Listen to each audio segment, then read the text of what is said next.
दाभोलकरांचा खून कोणी केला असेल हे मला तेव्हाच कळलं होतं, परंतु ते सत्य मी नाकारत राहिलो. मात्र एकामागून एक पानसरे, कलबुर्गी यांच्या खुनामुळे मात्र आता यातली भयानकता जाणवते, असं अभिनेता अतुल कुलकर्णी यांनी आपल्या भाषणात म्हटलं. डॉक्टर नरेंद्र दाभोलकर पृथ्वी मोलाचा माणूस या पुस्तकाचं नुकतंच पुण्यात अतुल कुलकर्णी यांच्या हस्ते प्रकाशन झालं, तेव्हा ते बोलत होते. पुरोगामी प्रतीक संपवण्याचं काम प्रतिगामी विचारातून केलं जात असून हे थांबवण्यासाठी नवीन नेता, नवीन प्रतीकही निर्माण करणं गरजेचं असल्याचं यावेळी ते म्हणाले. यावेळी अनिस्य कार्याध्यक्ष अविनाश पाटील, शैला दाभोलकर हे देखील उपस्थित होते. असा विचार केला की दहशत पसरायला पाहिजे. अजूनही दाभोलकर त्यांच्या डोक्यात नाही आहेत. मी एक खुनी म्हणून विचार करतो आता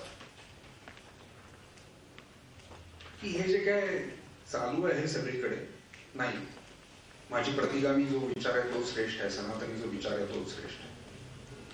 माझ्या विरुद्ध बोलणाऱ्यांना मला काहीतरी करायला पाहिजे.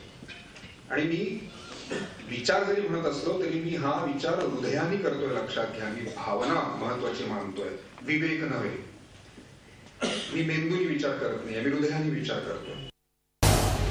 झी 24 तास रहा एक पाऊल पुढे.